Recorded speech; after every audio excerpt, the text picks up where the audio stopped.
Hola a todos y bienvenidos al Hispanófilo. En el vídeo anterior hablábamos de cómo Marruecos abría la puerta a la inmigración masiva sobre la ciudad autónoma de Ceuta, en respuesta a la decisión del gobierno español de acoger, por unas supuestas razones humanitarias, a Brahim Ghali, líder del Frente Polisario. Creo que nadie pone en duda que la decisión del gobierno de Pedro Sánchez fue una auténtica estupidez, no solo por la previsible respuesta de Marruecos, sino también por quién es este Brahim Ghali. Lo que no tuvo en cuenta el presidente Sánchez cuando decidió acogerlo es que este hombre tiene unas cuentas pendientes de extrema importancia con la justicia española. Unas causas judiciales, por cierto, que se están reabriendo ahora que se sabe que está en territorio nacional, y a petición de la Asociación Saharaui para los Derechos Humanos. Estamos hablando de presuntos delitos de genocidio, de asesinato, de lesiones, de detención ilegal, de terrorismo, de torturas, de desapariciones forzadas, así como de la presunta violación de una mujer saharaui. De todo esto se olvidó Pedro Sánchez cuando dio refugio a Ghali. Se olvidó de los pescadores canarios asesinados por el Polisario y por Brahim Ghali durante los años 70 y 80, cuando faenaban en el estrecho que separa a las Islas Canarias del continente. Que estamos hablando de que la última víctima española de Ghali fue en 1986, mucho después de la retirada de España del Sáhara Occidental. Y también tendría que responder, al parecer, por quitarse del medio a disidentes saharauis del Polisario. Por cierto, en el vídeo anterior me confundí al daros dos datos. Dije que el Frente Polisario estaba considerado en España como un grupo terrorista, pero al parecer no lo está.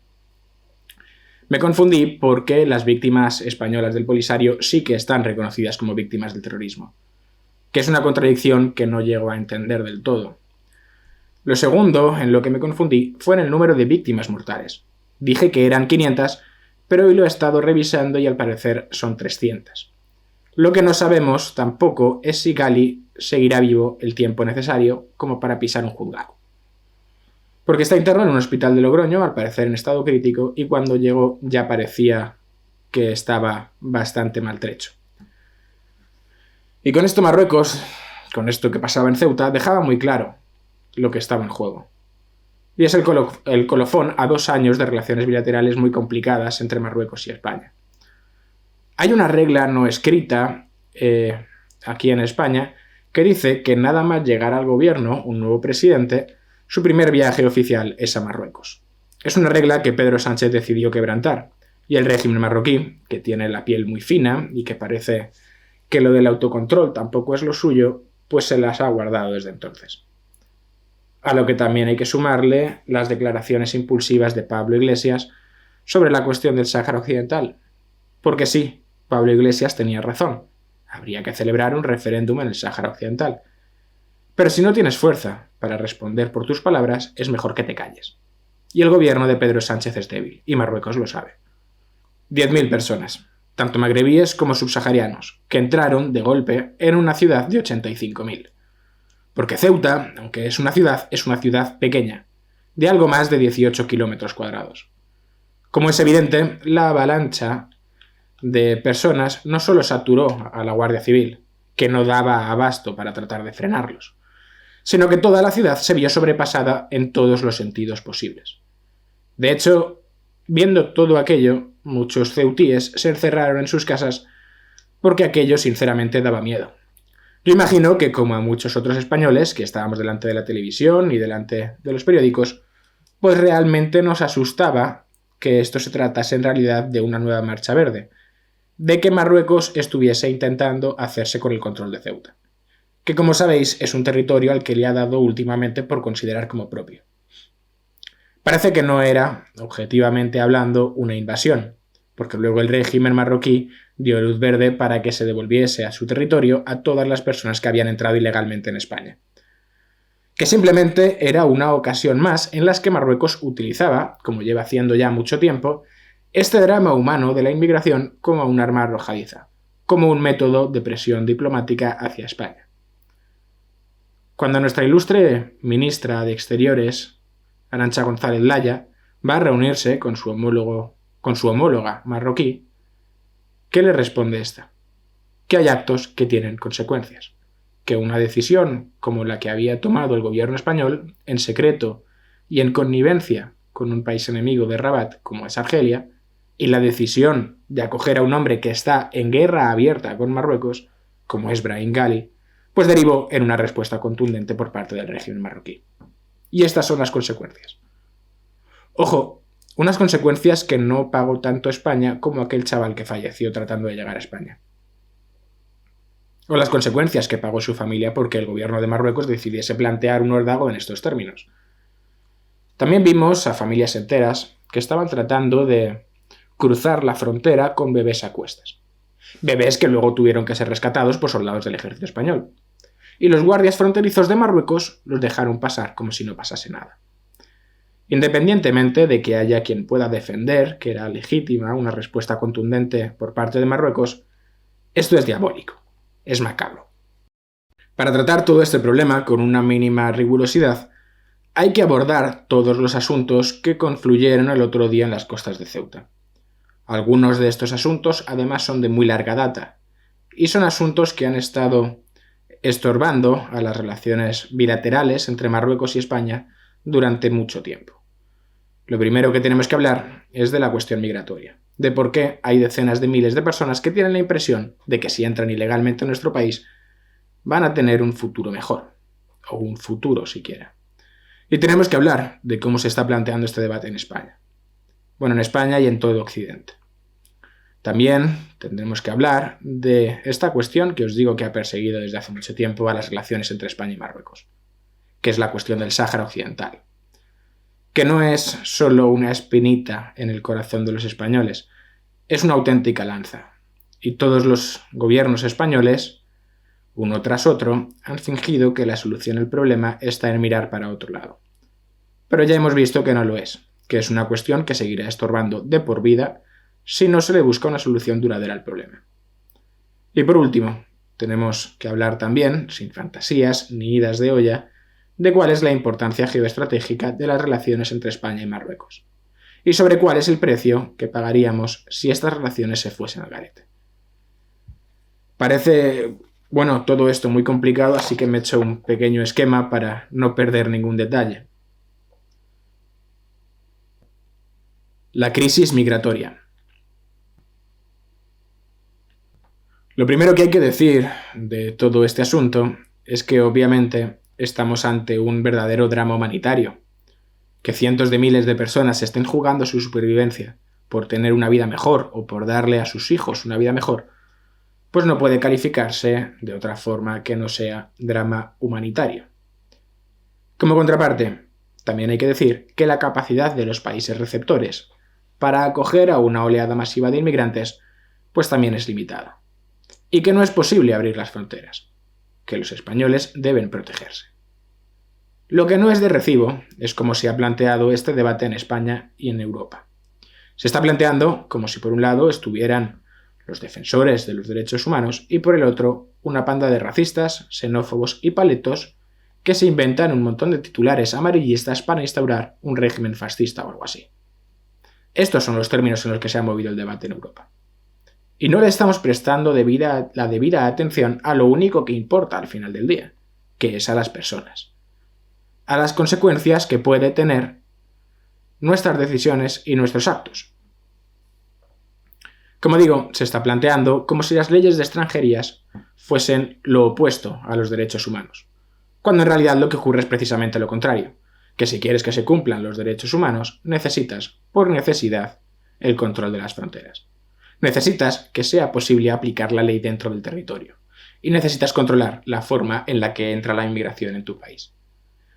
La cuestión es que cada vez que alguien ha planteado la necesidad, la absoluta necesidad, de hacer que se respeten nuestras fronteras, de hacer que se respeten nuestras leyes de extranjería, automáticamente a esta persona se le ha llamado racista.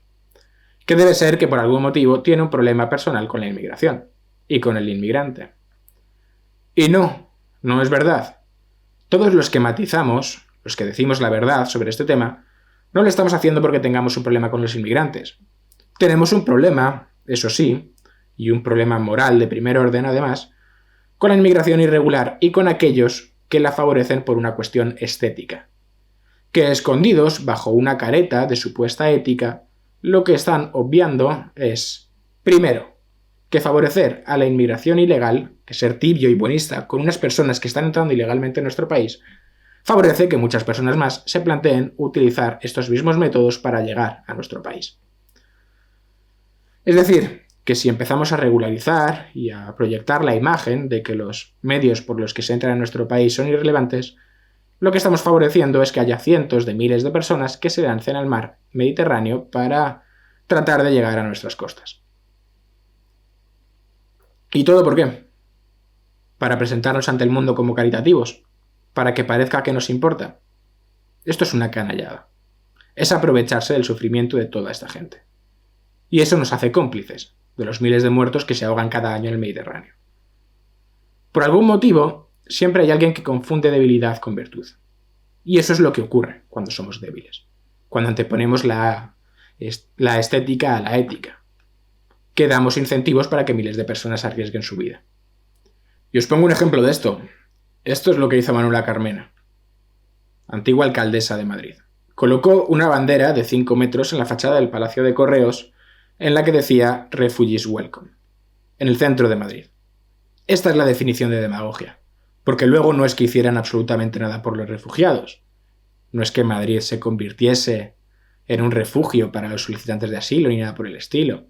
Tampoco es que fuesen a pagarle el trayecto a todos estos refugiados. Pero aquello les dio muchos votos. ¿Por qué? Pues porque parecía que les importaba. Y eso es lo único que les importaba a ellos. Que aparente ser, no que sea. Que es bien diferente. Lo que también parecen olvidar estos supuestos defensores de la clase trabajadora es que el precio del salario, como cualquier otro precio en el mercado, pues fluctúa en función de oferta y demanda. Es decir, que si hay mucha gente disponible para hacer un trabajo, pues el precio del salario cae. Irremediablemente. Y además cae con fuerza. Y que tonterías como esta del salario mínimo no lo van a evitar. No tienen papeles, trabajan en B y sin ningún tipo de protección laboral. Y los salarios que los empleadores estarán dispuestos a pagar también van a ser mucho más bajos. ¿Por qué te voy a pagar a ti un salario 4 veces más alto que el que le pago a un inmigrante ilegal? ¿Para pagar impuestos? El migrante ilegal sale mucho más barato y es mucho más rentable. Y con lo que te vas a encontrar es con miles de personas desempleadas. Nacionales o extranjeros, eso es irrelevante. Esto es economía básica. Y no hay que ser un lince para pillarlo tampoco. Una oleada migratoria sin control puede cargarse nuestra economía. Y los que van a pagar por el pato son aquellos más vulnerables de nuestra sociedad. Por lo tanto, tenemos no solo el derecho, sino también la obligación de adaptar la cantidad de inmigrantes que aceptamos en nuestro país a las necesidades económicas de nuestro país. Que os recuerdo que tampoco es que sea muy boyante, que no estamos en la mejor situación. Lo que tampoco podemos obviar, le pese a quien le pese, es que no todas las víctimas, que no todo aquel que sufre, o que no todo aquel que lo tiene jodido en la vida es automáticamente un ser de luz. Un ser sin capacidad para la maldad, sin capacidad para ejercer la violencia. Que no sé muy bien de dónde sale esta forma de ver el mundo, pero que definitivamente está ahí. Y siempre se trata al inmigrante ilegal o al refugiado como a un pobrecito, como a una víctima perpetua. Y no siempre es así, lo siento mucho. Acordaos de lo que ocurrió en la Nochevieja del 2015 en Colonia, cuando cientos de pobrecitos salieron todos juntos de fiesta y al día siguiente se reportaban algo así como 1.200 violaciones. Y esto no solo ha pasado en Colonia. Mirad también el problema al que se enfrenta ahora Francia, que hay barrios donde aplica la Sharia y donde no pueden entrar mujeres francesas. Que no es que los europeos seamos santos, pero estas son situaciones que nunca se habían dado en el continente. Al menos no desde el siglo XV. Pero existe la tendencia, en Europa, de esconder esta realidad, que aunque sea dolorosa y políticamente incorrecta, es real. Y que si no ponemos orden sobre quién entra en nuestro país, tampoco seremos conscientes de cuáles son, por ejemplo, sus antecedentes. O no sabremos si lo que nos está entrando es un sujeto que pueda, no lo sé, coger una furgoneta y atropellar a una multitud en las Ramblas, o poner bombas en los trenes de cercanías de la Comunidad de Madrid, o una persona que trabaje para un servicio de inteligencia extranjero. Repito, como legítimos dueños de nuestra tierra, no solo tenemos el derecho, sino también la obligación de decidir los términos en los que entra la inmigración.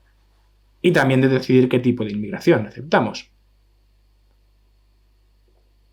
Muchos estamos encantados de recibir inmigración, pero desde luego tenemos preferencia por aquellos inmigrantes con los que no solo sabemos que podemos convivir, sino también por aquellos inmigrantes con los que tenemos una obligación histórica. Yo, como tantos otros, entiendo que debemos poner en lo alto de la lista de preferencias a aquellos refugiados y a aquellos inmigrantes de los países a los que les demos lealtad. Porque sí, es verdad que en Siria sufren y en Libia también. Pero nuestro pueblo también sufre. También sufren los guineoecuatorianos, los cubanos, los venezolanos, los nicaragüenses, los saharauis, a los que les debemos muchísimo. A todos ellos les debemos lealtad. Y debemos ponerlos en lo alto de la lista. Y no es porque tengamos un problema con el resto de inmigrantes. Es que sabemos que cuando vienen a nuestro país tienen las herramientas necesarias para sobrevivir, para relacionarse con nosotros, para casarse con nosotros, porque esencialmente son nosotros, porque son nuestros hermanos y compartimos cultura. Y aquí no son extranjeros porque esta también es su tierra, porque esta es tierra hispana.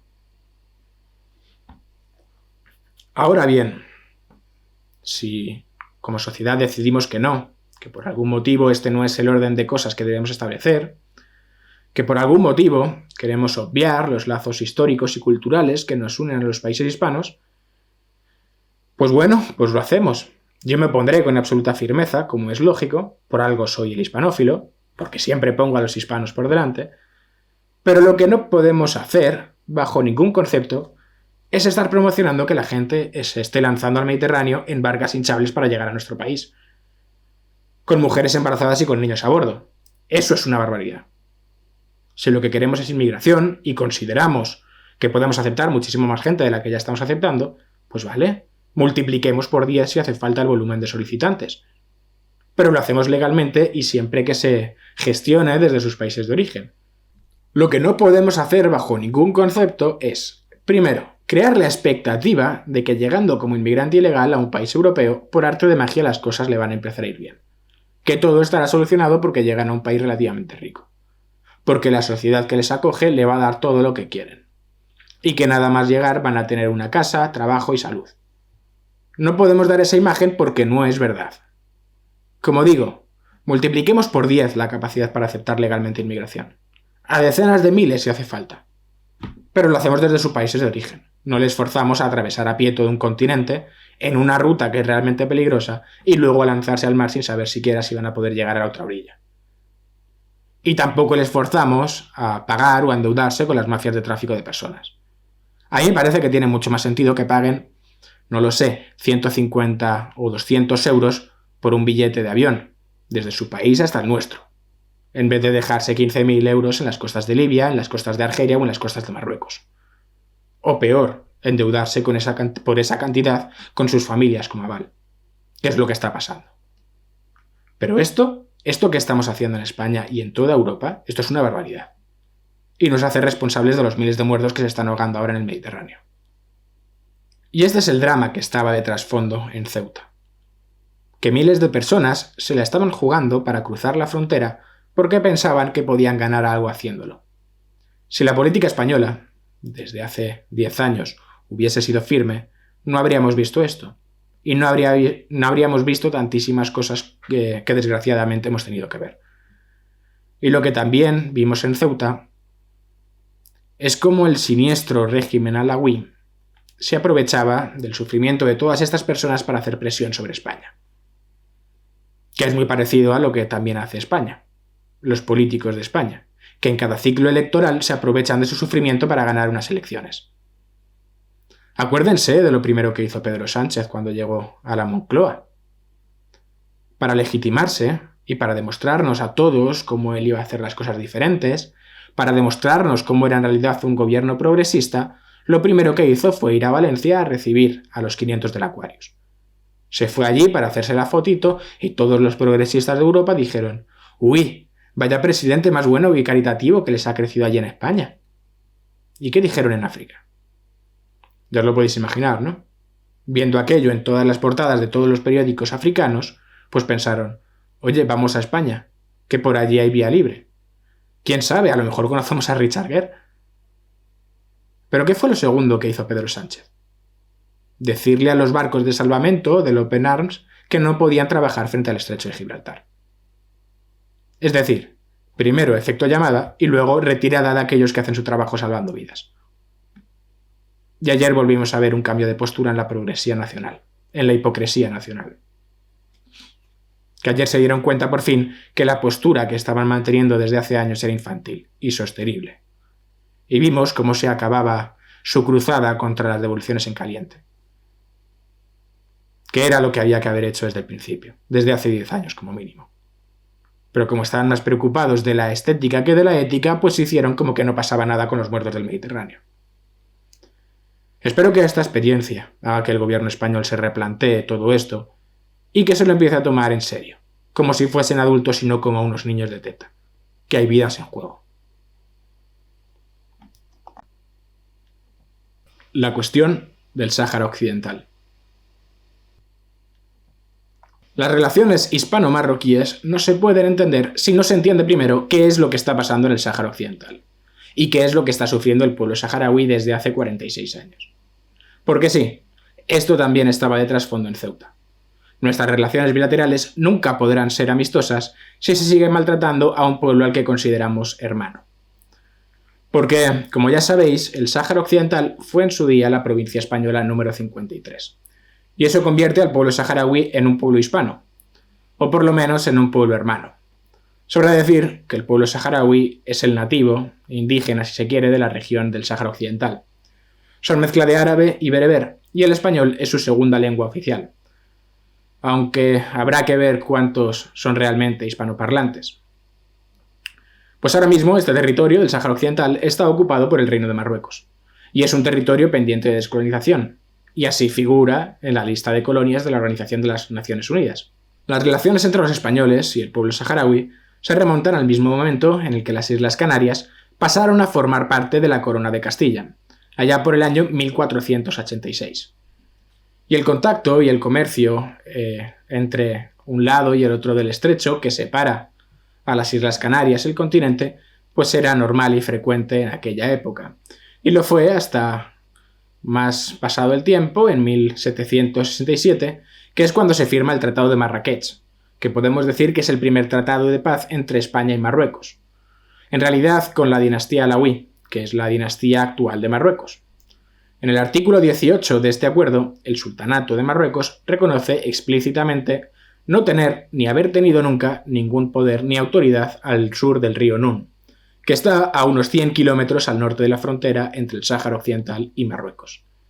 Y es a partir de ese momento, a partir del cual, las autoridades españolas empiezan a tener presencia efectiva en el territorio.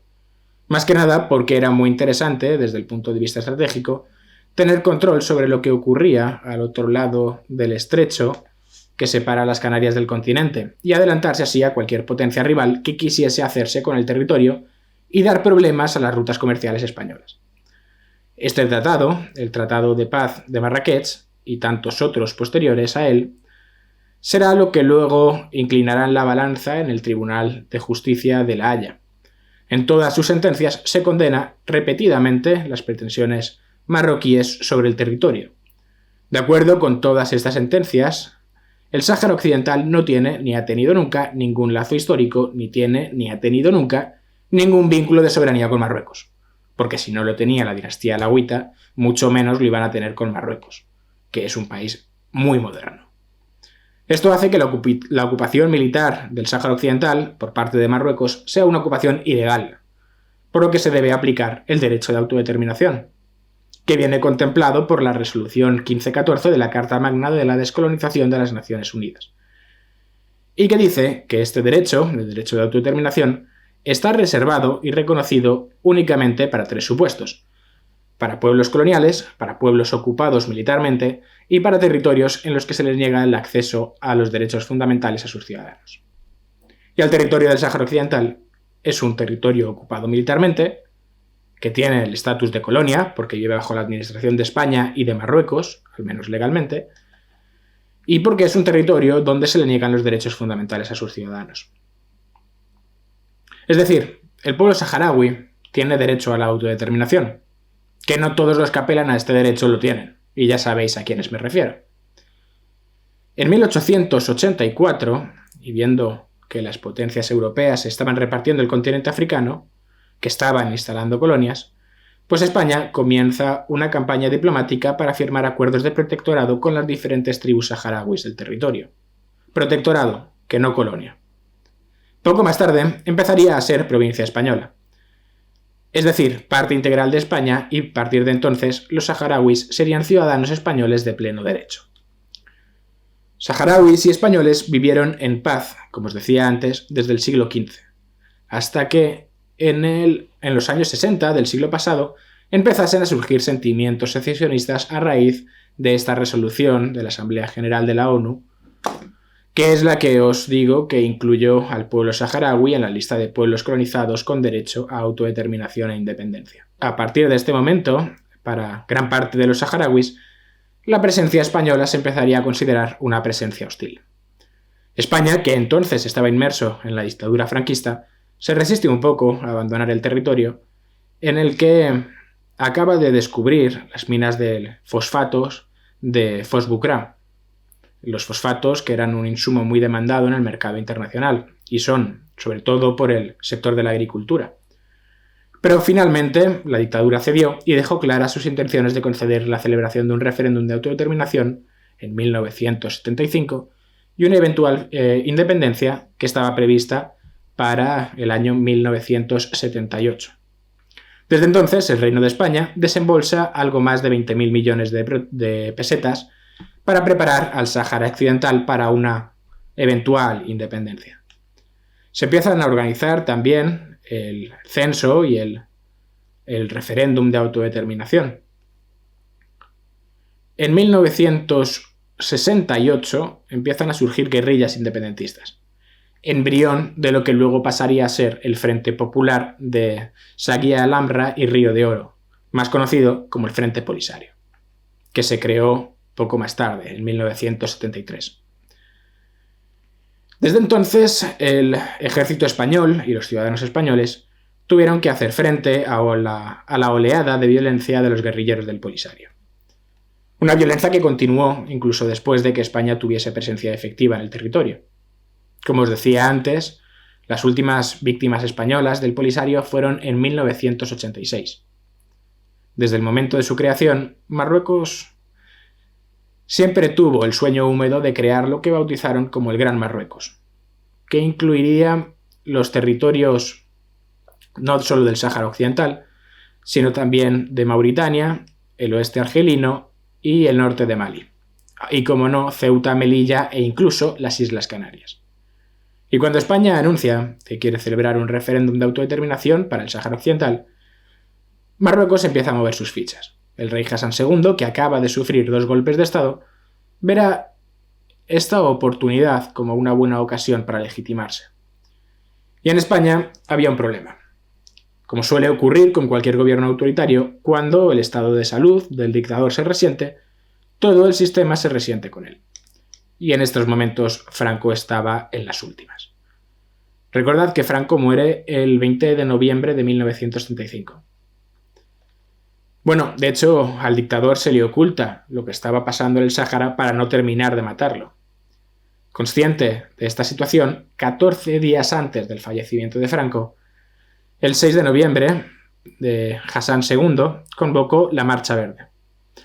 Una aglomeración de 350.000 ciudadanos marroquíes desarmados, pero escudados por el ejército del régimen alauí, marcharían sobre el Sáhara Occidental para reclamarlo como propio. Los soldados españoles podían haber disparado.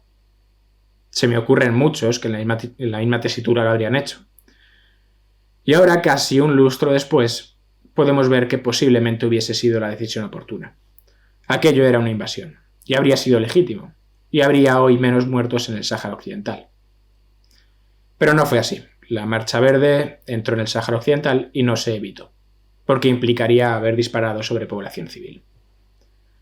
Entre las banderas que portaban aquellos cientos de miles de marroquíes, no solo estaban las banderas esperadas, que serán las banderas marroquíes, sino que también muchos de ellos llevaban banderas de los Estados Unidos.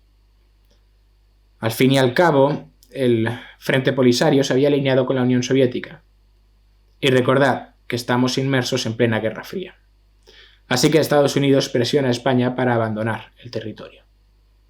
De hecho, algo que pudimos saber mucho más tarde es que el subdirector de la CIA por aquel entonces, Bernard Walters, medió en unas negociaciones entre el rey marroquí Hassan II y el entonces príncipe heredero al trono de España, Juan Carlos I, que además, en vista de la delicada salud del dictador, ejercía como jefe de Estado en funciones. En estas negociaciones, y de acuerdo a los informes de la CIA, el rey Juan Carlos I pactó la retirada de las tropas españolas y la cesión de la administración del Sáhara Occidental al Reino de Marruecos. Podemos decir que la traición al pueblo saharaui fue el precio que pagó España para tener una transición relativamente pacífica. Y tampoco queda claro que se trate de una traición porque también lo que sabemos es que el gobernador del Sáhara Occidental se reunió con el Frente Polisario para ofrecerles una solución intermedia y no quisieron escuchar. España se tenía que ir. Aunque ahora podemos criticar todas estas decisiones, y yo lo hago, la realidad es que la misma amenaza que está presente hoy, que es la dificultad de defender las plazas de Ceuta y Melilla, también estaban presentes en 1935. A lo que también había que sumar las pretensiones independentistas del Sáhara Occidental. Al fin y al cabo, mandar a soldados españoles a morir para defender un territorio que no quería seguir siendo España y del que debían retirarse poco después, pues no parecía la mejor decisión estratégica. Como digo, porque había vidas españolas en juego. Y eso sin contar con los muertos del Polisario. La retirada española del Sáhara Occidental se consumó con los acuerdos tripartitos de Madrid el 14 de noviembre de 1975. El gobierno, entonces presidido por Arias Navarro, un vasallo fiel del dictador que no supo ejercer la autoridad y tomar las decisiones adecuadas para solventar el conflicto cuando no estaba Franco para darle las órdenes, pues firmó con este tratado la cesión de la administración, que no de la soberanía, del norte del territorio a Marruecos y del sur a Mauritania. Es sin duda uno de los momentos más turbios de nuestra historia, y aunque estos acuerdos fueron declarados nulos por el Tribunal Internacional de Justicia de La Haya, se hicieron efectivos en la práctica. Después de la retirada del ejército español, los saharauis proclamaron la República Árabe Saharaui Democrática, conocida popularmente por sus siglas RASD.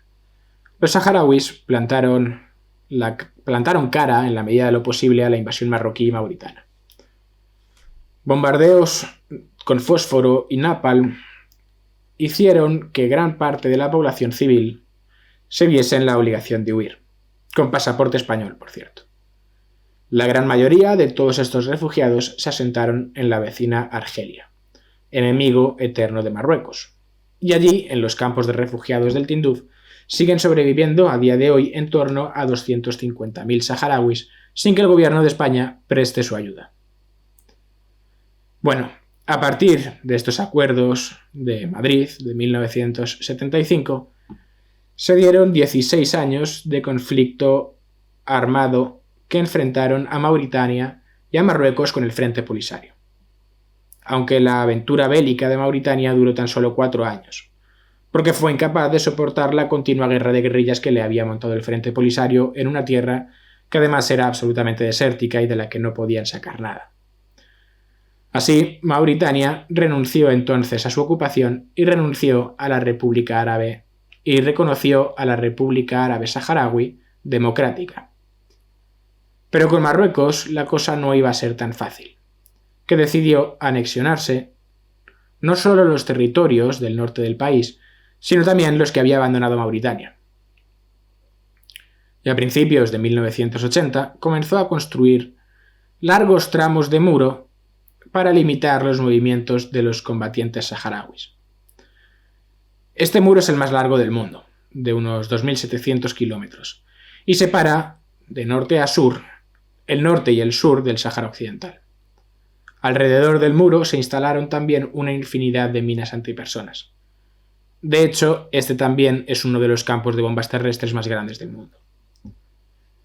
La división que se generó tras esta ofensiva dejó un escaso tercio del territorio al Polisario, un territorio inhóspito que hace frontera con Argelia y con Mauritania. Este territorio es el que conocemos como Tierra Libre o Territorio Liberado. El agotamiento de Marruecos ante los embates del Frente Polisario se hacía notar, hasta el punto de que en 1991 se ve obligado a buscar la mediación de las Naciones Unidas para firmar un alto el fuego. Entre las condiciones que se establecieron en aquel tratado para cesar las hostilidades, Marruecos aceptaba, primero, el reconocimiento del Frente Polisario como un interlocutor válido y legítimo del pueblo saharaui. Segundo, el intercambio de prisioneros. Y tercero, se comprometía a la celebración de un referéndum de autodeterminación en el plazo de un año. Como os podéis imaginar, esto nunca sucedió. 30 años después, no hay ninguna intención por parte de Marruecos de cumplir con lo pactado y celebrar un referéndum. También hay que decir que ha sido prácticamente imposible decidir cuál sería el censo adecuado. Es decir, qué parte de la población que hoy habita en el Sáhara Occidental tiene derecho a decidir sobre el futuro del territorio. Evidentemente, para Marruecos, todos los que viven hoy en el lugar deberían votar. Al fin y al cabo, para eso han enviado allí a cientos de miles de marroquíes. Para los saharauis, en cambio, no puede decidir nadie más sobre el destino del territorio ocupado que los mismos saharauis. Es decir, que su reclamo es que voten solo aquellos que estaban incluidos en el censo español, así como su descendencia, claro. Y de este planteamiento inicial, ninguna de las dos partes se ha movido un ápice. Desde entonces, el pueblo saharaui se encuentra dividido entre los campos de refugiados del Tinduf, entre la zona liberada y entre aquellos que viven bajo ocupación marroquí, y que se llevan la peor parte de la violación de los derechos humanos. Prohibición de la libertad de expresión para quienes exigen la celebración de un referéndum, la prohibición de manifestaciones, que son respondidas con un uso excesivo e innecesario de la fuerza, continuas denuncias de torturas y de malos tratos, juicios a civiles ante tribunales militares y decenas de víctimas de desapariciones forzadas. Pero como os digo, todos los gobiernos españoles siguen mirando para otro lado. Todos, sin excepción. Y da igual el signo político. Algunos a lo mejor se dignan a decir reivindicamos un referéndum para el Sáhara Occidental, pero ninguno hace nada al respecto. El asunto se volvió mucho más serio cuando se reiniciaron las hostilidades el pasado 14 de noviembre por el conflicto en la brecha del Guerguerat, que esencialmente surgieron unos años antes, cuando Marruecos incumplió las condiciones del alto el fuego, que establecían que solo habría 4 puntos de movimiento en el muro, y que solo podrían ser usadas para el movimiento de los cascos azules de la MINURSO, que es la misión de las Naciones Unidas para la celebración del referéndum del Sáhara Occidental.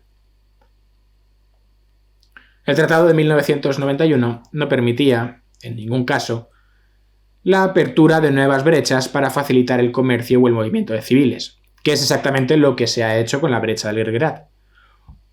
Un punto de paso terrestre que invade terreno saharaui para conectar tierra ocupada con Mauritania y así facilitar el envío de mercancías y comercio. En 2005, Marruecos llegaría incluso a construir edificios de aduana. Una medida que no tiene ninguna legitimidad desde el punto de vista del derecho internacional.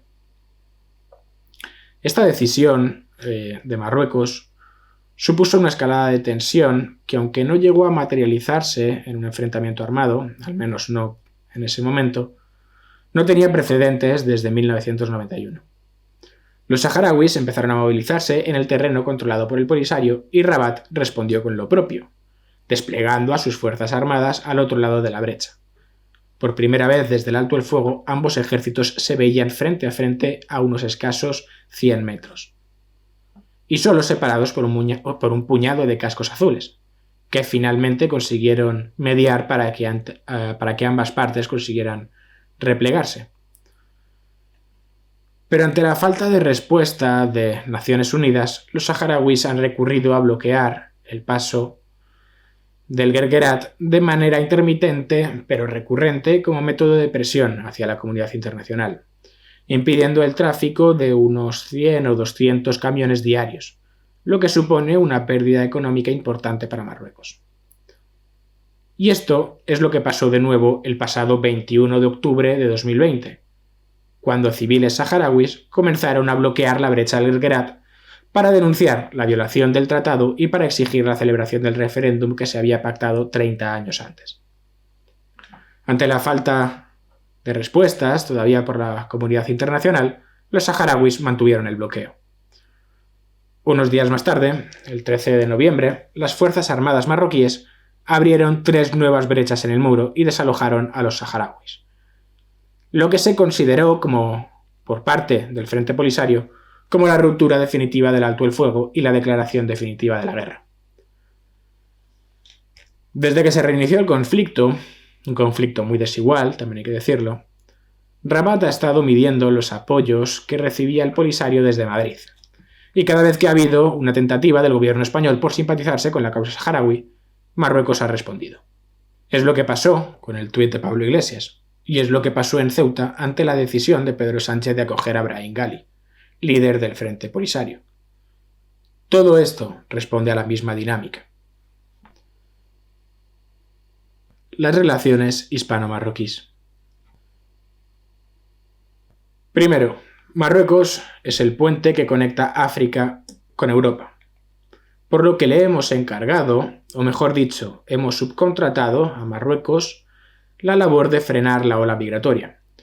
Una ola migratoria que cruza el Mediterráneo a través del estrecho de Gibraltar, que salta las vallas de Ceuta y de Melilla, y que cruza el estrecho hacia las Islas Canarias.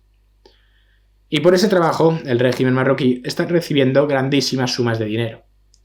Es esencialmente lo mismo que se ha hecho con Turquía, y el régimen de Erdogan también juega a hacer presión a los países europeos con pulsar el botón de su bomba demográfica.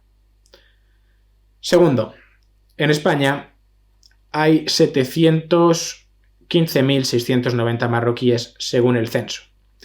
Es decir, que el 15% de los extranjeros que residen en España proceden de la vecina Marruecos. Sobre todo están en el Levante peninsular. Y en caso de un aumento de las tensiones, la situación se podría descontrolar de la noche a la mañana. Tener en nuestra casa a los nacionales de una potencia potencialmente rival no es la mejor situación estratégica, que digamos. Tercero, Marruecos es un país tremendamente importante en la geoestrategia internacional. Es un aliado importante de la OTAN y tiene el apoyo de grandes potencias internacionales como el de Francia y el de Estados Unidos, que por cierto ambas potencias tienen asiento en el Consejo de Seguridad de las Naciones Unidas. Cuarto, Marruecos también es un aliado esencial para la lucha de los países occidentales contra la amenaza del terrorismo islamista. La inteligencia marroquí es uno de los pilares sobre los que España trabaja para evitar atentados en nuestro territorio. Y al parecer, en este sentido, sí que están haciendo una labor magnífica. Y lo digo sin rintintín, de verdad, están haciendo una labor importante. Quinto, las ciudades autónomas de Ceuta y Melilla son terriblemente vulnerables, porque están aisladas del resto de España y están aisladas del resto de Europa. Por lo que un hipotético empeoramiento de las relaciones hispano-marroquíes harían que estas ciudades corriesen un tremendo peligro. Y más sabiendo que hay una corriente de pensamiento en Marruecos que afirma que Ceuta y Melilla corresponden legítimamente al régimen marroquí. Y más sabiendo cuál es la experiencia que tenemos con el caso del Sáhara Occidental, en el que Marruecos ha reiterado continuamente que no tiene ningún apego por las normas de convivencia de la comunidad internacional. Entonces, después de todo esto que os he contado, la pregunta lógica que creo que debemos hacernos es ¿cuál es la solución? Tal y como yo lo veo, mantener relaciones relativamente pacíficas con Marruecos sí que parece No sé si fácil, pero bastante probable. Ahora bien, si no se soluciona el problema de fondo del Sáhara Occidental, la tensión que existe entre nuestros países puede explotar en cualquier momento. Y repito la misma pregunta. ¿Cuál es la solución? ¿Cuál es la solución al problema del Sáhara? Yo os adelanto que no tengo la respuesta.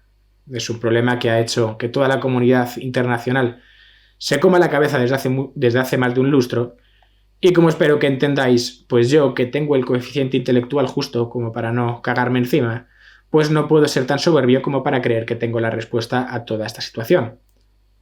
Lo que sí que parece probable y evidente es que es un problema gravísimo, que está generando muchísimos problemas en la región del Magreb y que saharauis y marroquíes no se van a poner nunca de acuerdo. A mí como español solo me preocupa el bienestar del pueblo saharaui, eso que quede por delante. Y si la situación sigue como hasta ahora, los más perjudicados serán los saharauis. Entonces, en vista de que no puede haber una solución acordada, quizás la solución deba ser impuesta. Impuesta por la comunidad internacional e impuesta con la suficiente fuerza como para que ambas partes respeten las condiciones. Y hay que ser realistas. Cada día que pasa, el sueño de celebrar un referéndum de autodeterminación con el censo español de los años 70, pues es cada vez más lejana. De hecho, creo que ya hemos llegado a ese punto en el que es absolutamente inviable. Pero eso no debería significar, en ninguno de los casos, que se le prive al pueblo saharaui de establecer las bases de su progreso material y de que no se le permita a los saharauis darles un mejor futuro a sus hijos, un futuro mejor del que han tenido ellos. Y el futuro de las relaciones hispano-marroquíes no deberían ser suficiente argumento para que España no preste su ayuda al pueblo saharaui. Al pueblo saharaui, no al Frente Polisario, que no es lo mismo. Ni siquiera tengo claro si debemos considerar al Frente Polisario como un movimiento de liberación nacional o si por el contrario debemos considerarlo un grupo terrorista. Es algo en lo que estuve pensando ayer y no lo tengo nada claro. Lo que sí que tengo claro es que no voy a dar mi apoyo al Frente Polisario. Primero porque el Frente Polisario asesinó a 300 civiles españoles y les asesinó cuando no había necesidad de hacerlo. Civiles, no soldados. Y segundo, el objetivo del Frente Polisario no es únicamente liberar al Sáhara Occidental de la ocupación marroquí, sino que también tiene como objetivo implantar un sistema colectivista. Y sinceramente no veo cómo puede mejorar la situación del pueblo saharaui si al liberarse del yugo marroquí, los saharauis se van a quedar vendidos a unas autoridades socialistas que harían que la arena se volviese escasa en medio del Sáhara. Y además que tenemos constancia de que el Frente Polisario ya se ha quitado de varias ocasiones a disidentes saharauis de en medio. Por eso digo que tampoco debemos mimetizar o permitir que se mimetice la causa del pueblo saharaui con el Frente Polisario. Objetivamente, los intereses de unos juegan en contra de los intereses de otros. Sobre si es un grupo terrorista o sobre si se puede considerar al Frente Polisario como un ejército o un movimiento de liberación nacional, no lo sé. La comunidad internacional legitima el uso de la fuerza cuando ésta se hace en representación de un Estado. Y la República Árabe Saharaui Democrática es reconocida por unos 80 o 90 países como estados independientes. Y ojo, Marruecos también reconoce al Frente Polisario como legítimo interlocutor del pueblo saharaui.